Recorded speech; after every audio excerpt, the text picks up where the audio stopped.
Je vais tout de suite casser la glace entre toi et moi. Alors on y va, allez, je te fais confiance. Comment vas-tu? J'ai peur. Peur de quoi? Bah toujours avant de montrer un film, j'ai peur moi. Là, c'est un film il plaît à tout le monde en plus, il n'y a pas de raison d'avoir peur, mais moi j'ai toujours la trouille, donc voilà.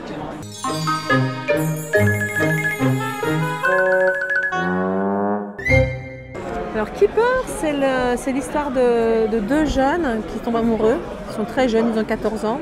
Et la fille va tomber enceinte. Donc, mon fils, joué par Kessie, va mettre enceinte cette jeune fille. Ce que le réalisateur Guillaume Sénès voulait faire, c'était vraiment plus montrer le point de vue masculin. Parce que sinon, ça aurait été déjà d'une part du déjà vu. Puis c'était intéressant aussi de raconter la frustration que peut avoir l'homme dans ce genre de situation, c'est-à-dire qu'il n'a aucun droit de décision sur la garde de l'enfant. La seule chose qu'il peut faire, c'est influencer la femme pour le garder, quoi. Comme Kessie et Galatea, tu n'as pas reçu de scénario non plus? On n'a pas reçu de scénario en fait, donc c'était sur improvisation. Du coup, on n'avait pas lu le scénario. C'est vrai que bon, on connaissait bien sûr le sujet du film avant d'arriver sur le tournage, quoi. Et c'est vrai que le sujet était très intéressant, quoi, de devoir interpréter le rôle de jeunes adolescents qui, voilà, avec une grossesse précoce, c'était un espèce de défi, quelque chose de très intéressant à faire, quoi. Donc ça m'a bien plu personnellement. J'avais déjà travaillé avec lui sur UHT, un court-métrage, je l'avais rencontré comme ça et il fonctionnait déjà de cette façon-là, donc j'avais pas eu le scénario d'UHT. Donc quand il m'a proposé de jouer dans Keeper, je lui ai fait confiance. On n'a pas le scénario, mais il nous parle très longuement des personnages. Donc tu connais ton personnage et aussi il fait une espèce chaque scène est décortiquée. Même si on ne les lit pas, il explique dans tu vas avoir telle scène, il va se passer ça pour toi, ça. Mais je lui avais dit, moi je veux bien faire ton film, mais j'ai quand même besoin de pouvoir rêver à mon personnage, donc que tu m'expliques un peu qui c'est, qu'est-ce qui va lui arriver, etc. Voilà. Comme tu joues dans un film rempli d'impro, allons-y dans l'impro. Est-ce que tu veux bien me montrer comment se passe un baiser de cinéma? Sur la bouche? Alors attends, tu précises quel baiser? Un baiser d'amour ou un baiser de mariage 20 ans?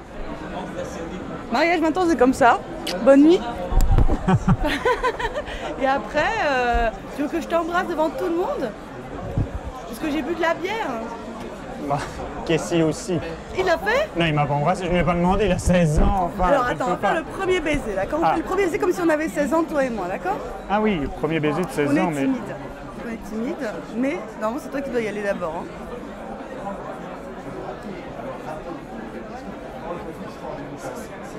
Allez, c'est parti.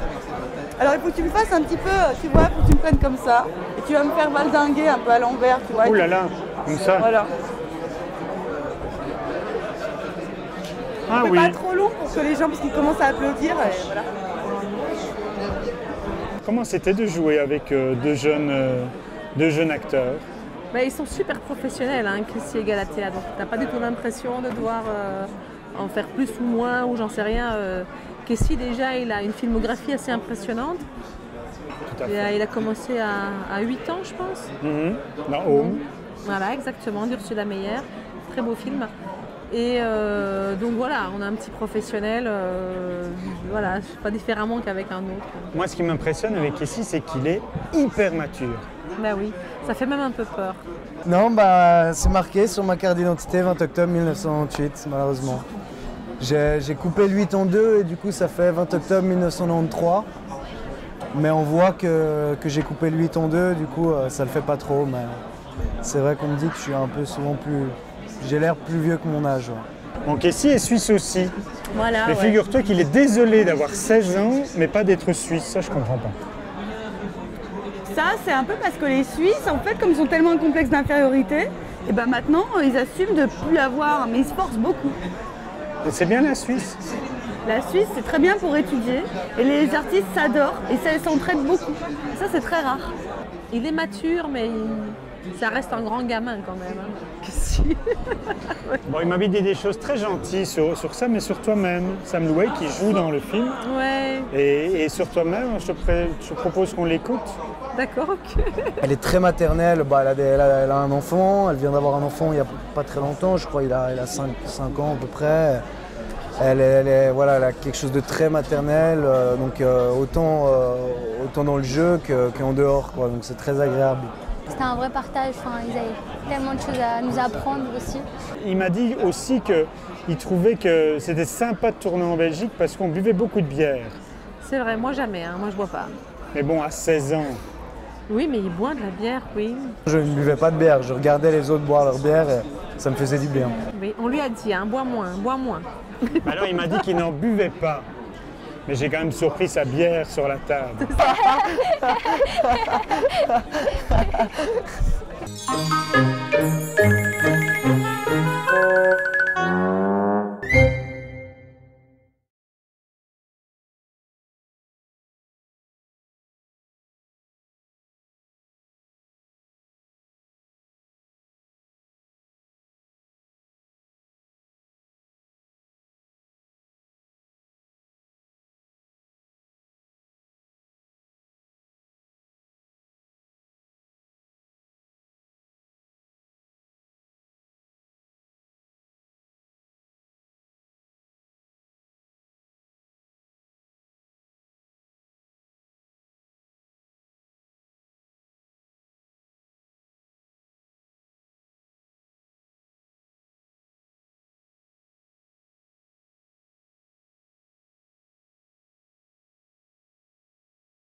Et puis je voudrais faire un petit clin d'œil à Laetitia. Laetitia, c'est quand tu veux pour qu'on se revoie. D'accord.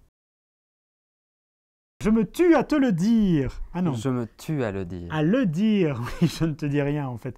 De Xavier Sauron avec Jean-Jacques Rosin. C'est une des très belles surprises du festival. C'est aussi ici un passage du court au long. Il a pris des années à travailler sur ce long métrage, mais c'est vraiment très abouti. C'est du noir et blanc. Il y a une très belle approche visuelle aussi, qui évolue tout au long du film. C'est un film qui est chapitré et chaque chapitre fonctionne aussi bien d'un point de vue esthétique que d'un point de vue narratif de manière très différente.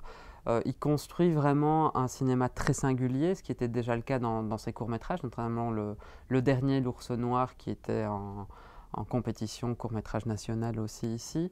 On suit en fait la destinée d'un homme, un trentenaire, persuadé d'avoir contracté le cancer du sein de sa mère, un cancer qu'on ne trouve plus. On ne trouve plus les métastases chez sa mère, il est persuadé de les avoir contractés lui. C'est une comédie tragique, une tragicomédie. C'est légèrement grinçant, c'est très très humain aussi. On se retrouve dans un prochain épisode de Cinéma.